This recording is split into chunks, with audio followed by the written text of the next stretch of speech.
Adolf Hitler embodied one of history's greatest evils. Fueled by hatred and fanaticism, he orchestrated genocide, war, and tyranny on an unimaginable scale. His regime murdered millions, including 6 million Jews, and left the world scarred by brutality.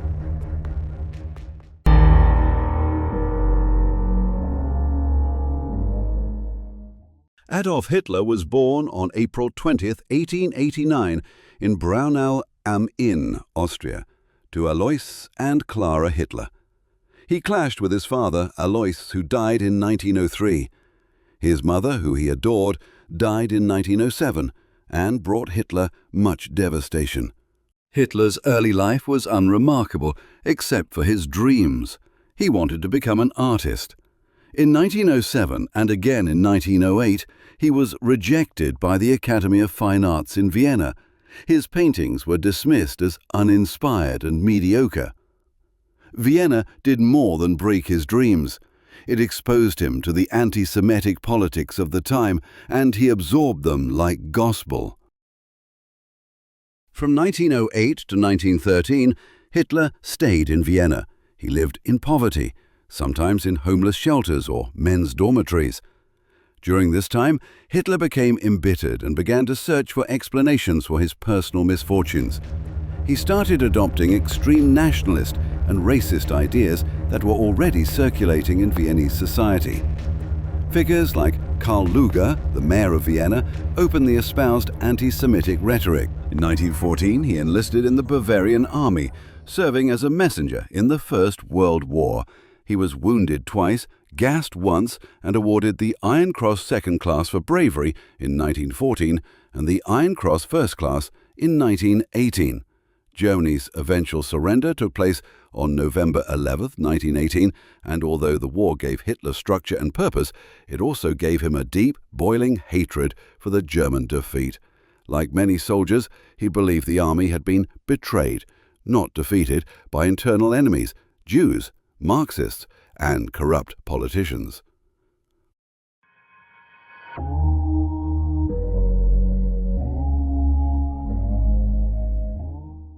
The Treaty of Versailles humiliated the country.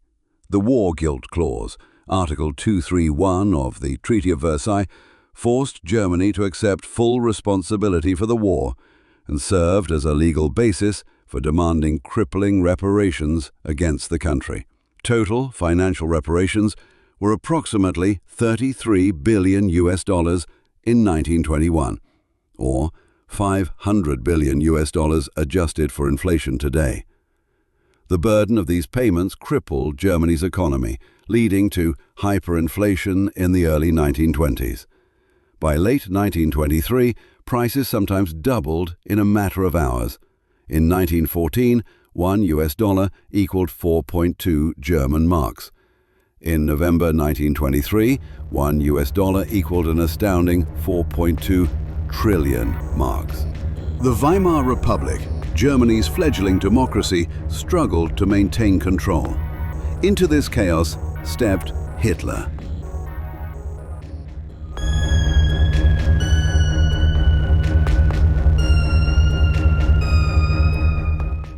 He joined the German Workers' Party in 1919, which would soon become the National Socialist German Workers' Party, the Nazi Party. A gifted speaker, Hitler mesmerized angry crowds with his oratory. He offered them scapegoats. He offered them vengeance. He offered them certainty in an uncertain world. In 1923, he tried to seize power in the infamous Beer Hall Putsch. The coup failed. Hitler was arrested and sentenced to 5 years in prison, but served only 9 months. During that time, he wrote Mein Kampf, a manifesto of hate and ambition. In it, he laid out his belief in Aryan supremacy, his hatred for Jews, his dreams of conquest in the East, and his belief that democracy was weak and must be destroyed. Upon his release, Hitler took a different path. Rather than try to take power by force, he would do it legally. The Nazis rebranded. They focused on propaganda, youth outreach, and exploiting every crisis. Hitler leveraged the global depression of 1929 to his advantage.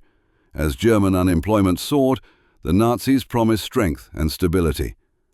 Hitler's political influence in Germany only grew stronger. In the 1930 Reichstag elections, the Nazis became the second largest party, with 107 seats. Hitler's continued powerful speeches and propaganda attracted growing support. By July 1932, the Nazi Party was the largest in the Reichstag, with 230 seats. On January 30, 1933, under pressure from conservatives who thought they could control him, President Paul von Hindenburg appointed Hitler Chancellor of Germany. Within months, the Reichstag burned. Hitler blamed communists. In the panic, civil liberties were suspended. The Enabling Act passed. With it, Hitler could make laws without parliamentary consent. The Weimar Republic died, and the Nazi dictatorship was born. What followed was a transformation of society. Political opponents were jailed or killed, trade unions dissolved, Jews were stripped of rights, books were burned. Hitler declared the Third Reich. His image filled classrooms, coins, and church pulpits. The Hitler Youth replaced Boy Scouts. Children learned to hate. In 1935, the Nuremberg Laws formalized anti-Semitism. Jews and other subjects were made second-class citizens behind the Aryan race. Marriage and sex between Jews and Aryans were criminalized. Civil protections, voting rights, and prominent jobs were taken overnight. In 1938, Kristallnacht shattered any illusions left. Jewish homes, synagogues, and businesses were smashed across Germany and Austria. In 1936, Hitler sent troops into the Rhineland, a demilitarized zone along Germany's western border with France and Belgium, defying the Treaty of Versailles. The Allies protested but did not act. Their inaction emboldened Hitler, who framed the move as a defensive action. It also demonstrated that the Western powers would not enforce key elements of the post-World War I settlement. It gave Nazi Germany greater strategic advantage and encouraged further aggression. In 1938, he annexed Austria, the Anschluss. No shots were fired. Later that year, he demanded the Sudetenland from Czechoslovakia. Britain and France appeased him. "Peace in our time," they said. There would be no peace. On September 1, 1939, Hitler invaded Poland. Blitzkrieg, lightning war. Tanks, planes, and infantry struck with brutal speed. Britain and France declared war. The world was engulfed again. In 1940, in less than 3 months, Denmark, Norway, the Netherlands, Belgium, and France fell to Nazi Germany.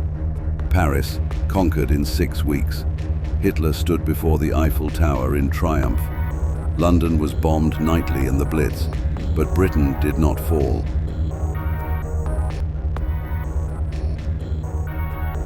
Then, in 1941, Hitler made a fatal mistake. He invaded the Soviet Union. Operation Barbarossa was the largest military invasion in history. At first, it was a stunning success. Millions of Soviet soldiers were captured, cities fell. But then came the winter. The Red Army fought back. German supply lines collapsed. The Eastern Front became a meat grinder. Meanwhile, the Holocaust escalated. What began as persecution turned into industrialized murder. Ghettos, mass shootings, death camps, Auschwitz, Treblinka. Over 6 million Jews were murdered, along with Romani people, the disabled, political prisoners, and others. The final solution was genocide disguised as policy.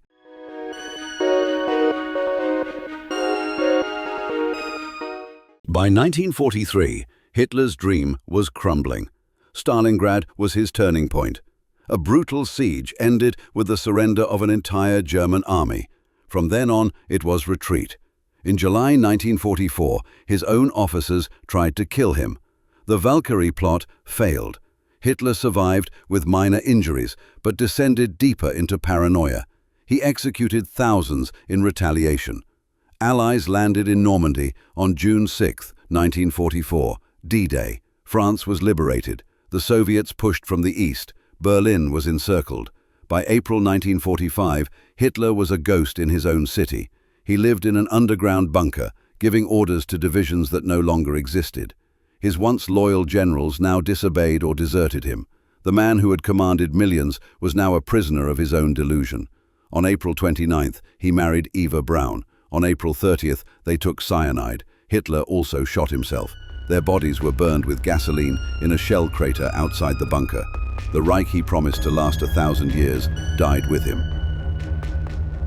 In the aftermath, Germany lay in ruins. The Nuremberg trials began the process of justice.